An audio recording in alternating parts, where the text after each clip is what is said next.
Hello friends, today we are going to discuss about environmental traditional and futuristic methods. Before I start this session, I would like to recall you that we have already done and discussed the various methods of dumping the solid waste.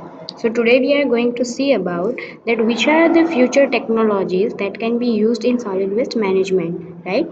So solid waste management here in first we are going to discuss about RDF, which is known as refused derived fuel. Now, specially this RDF is used for the municipal solid waste which is collected on day-to-day basis. In this technique, first of all, the municipal solid waste is collected, then the collected waste is been shredded into the small particles, and then it is fed into the drying condition, and then again we are classifying that materials and removing the materials which are not required and which cannot be converted into the organic part. And after that we do the secondary crushing. Doing the secondary crushing, we again get what the improved and storing and handling capacity of that waste will be easy after doing the secondary crushing. So after doing secondary crushing, for the first 4 days we keep waste in the temperature between 60 to 65 degrees Celsius, and after fourth day the temperature is increased to 70 degrees Celsius, and hence organic part is stabilized. And then we are doing what we are doing the removal of steel cans. Even the magnetic substance are present in the waste, so that can be also removed through the magnetic separator. And after removing that all condition, we derive the fuel derived fuel substance, and which will be used further on for as a manure, or also we can use as a fuel substance in the other future technologies which are coming up. So we are going to discuss next about fluidized bed technology. So for what reason we are using this? When we are doing any process on the waste, it creates some gases, and that gases are harmful to us, and even it is harmful in the atmospheric condition. We all know that climatic conditions are changing day by day. So here fluidized bed technology is specially used then when we are using that raw lignite coal, or we are dumping the sewage sludge, etc. That will what creates the atmospheric pollution by gasification. So here we do what you can see here that there is a bed. Bed means what? This hamper you can see that contains what? It contains that all the waste we kept in that hamper, that here it is shown that rice husk is kept into that vessel, and that vessel will be considering what inner material in the lower portion. So according to that we provide the heat, and then that is converted into the fluidized sand bed, and waste is then effluent is given to the atmosphere, and it will not create any harm to the atmosphere. If it is harmful gas and we cannot float it into the atmosphere, then again we store that and we do it in the inner sense that it does not create any atmospheric pollution. The range of this temperature on which this heating is provided will be almost 850 degree to 950 degree Celsius. These vertical cylinders are generally used, and that combustion process is uniform for all the materials which we are using. So, especially which gas are finely classified that can be avoided properly during the process. This method generally right now we are not using, especially if I talk about the Ahmedabad city, we are not just now using this method. Yes, we are trying the RDF method, but we are not trying this fluidized bed technology because it requires proper collection of the gasified, finely classified waste, and then we can apply this characteristic. So further on moving to the bioconversation. Now what is bioconversation specially used for? We all know that bioconversation is generally in being used by food agriculture organization, according to which they says that food is lost along the supply chain food globally. Means what? According to restaurants, according to hotel, we are wasting a food lot. Food waste is much. So when there is a food waste, what can be done from it? So we have found out the technique that food waste is when buried or the fermentation process is been done, then we can convert that into the biogas and biodiesel, which can be useful for the further any other processes in the vehicle or in any other gas or in any other buses right now going on. You know that biogas we are using very much. So bioconversion is specially done, that is waste generated from the food. Now going to the next, which is known as bioreactor. It is similar to biogas that the food materials which we are uses will be stored in the reactor which is shown in the figure. air is provided into it. So when food is stored and air is provided, decomposition rate will be faster and circulation of leachate. Now here I would like to discuss, you might all know that what is leachate. So leachate means the water which comes out from the waste, that is called as a leachate. And there will be increase of microbes. Now microbe is what? There is a microorganism inside it. When we do the waste, any process is done on the waste, so that microorganisms will help the waste to decompose very fast, and that bioreactor will give us the effluent which will be used and can be used in manure especially, and then wet is dried by conventional landfill method. Now going to the landfill gas recovery technologies. What is landfill gas recovery? So we all know that Pirana site is specially designed for the Ahmedabad waste. We all are assuming that actually it is not possible that that site is only for the Ahmedabad city. Right now we have predicted that we can use that, and now we are trying on what, that all waste is used in useful conditions, and we can make a major site that more waste is generated in 2025, which is approximate zero point 0.7 kg per person per day. So you can estimate that zero point 0.7 into 90 lakh population of Ahmedabad city only. So how much waste will be generated per day, right?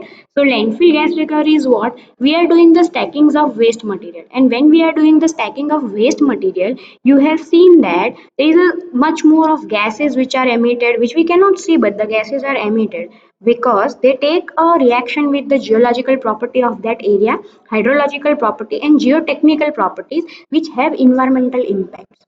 So, what is geological property and hydrological property? If we talk, geological properties are generally the properties which are related to the surface where we are dumping the waste. Hydrological means it comes in contact with water, rain, if I talk about, and geotechnical properties are the properties of the soil which we are mixing with the waste. We all have discussed soil which we mix with the waste is night soil, right? So that has a major impact on environment. So here we have found out the technologies that the gas which are emitted, how it can be recovered and how the technologies more can we work on this. So we all know the biotic and abiotic factor, which leads to the generation of gas at landfill, which is the combination of methane and carbon dioxide. So if this gas is not properly managed, it will gradually cause global warming, and we all know that global warming is a major cause right now. So landfill gas technologies are recovered. Now, which are the technologies? That is microturbine technology and fuel cell technology. What microturbine technology works and fuel cell works? So microturbine, you might have seen right now at this stage that Pirana has one machine in which the waste is continuously generating itself into the mechanical property.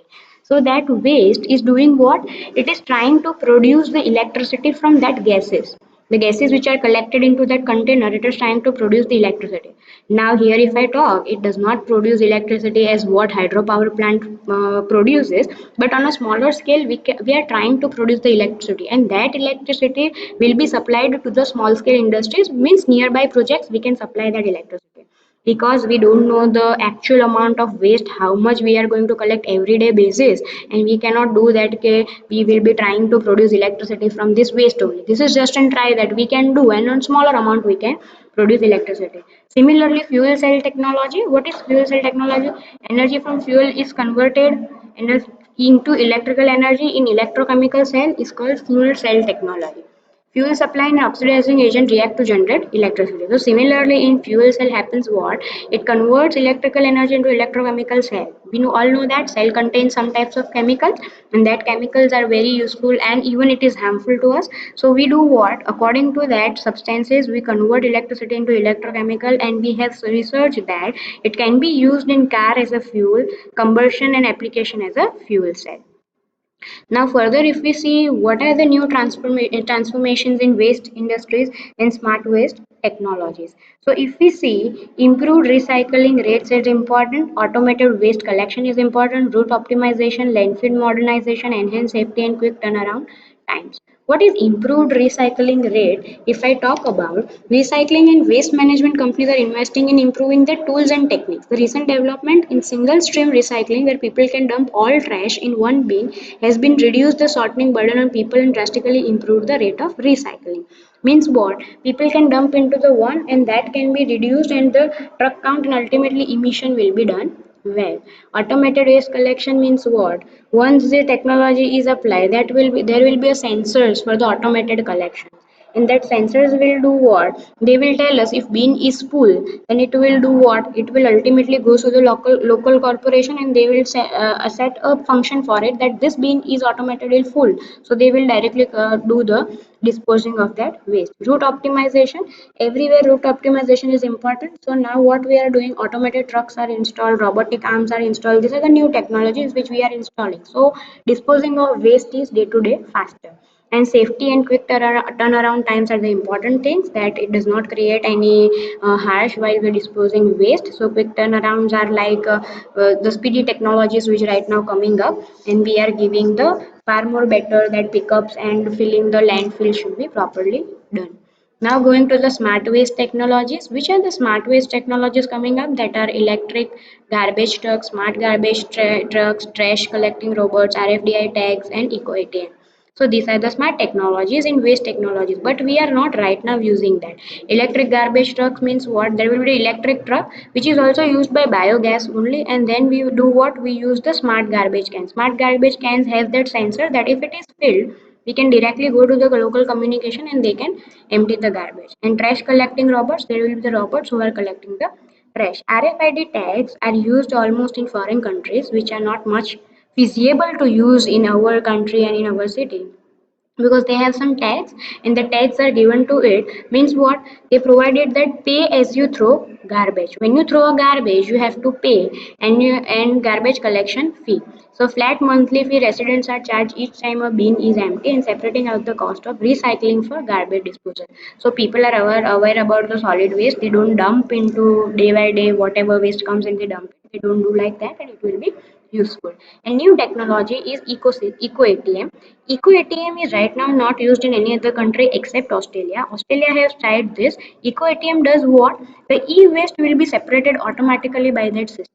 So if we dump a mobile phone or if we dump any electric gadget, it can be properly disposed, and that is known as eco ATM. So these are the smart waste technologies and which are used nowadays. Please don't get confused between the transformation in waste industries and smart waste technology. I repeat again, both has a different points and both has a different meaning. Smart waste technologies are different and transformation in waste industries is different. So now next, moving further,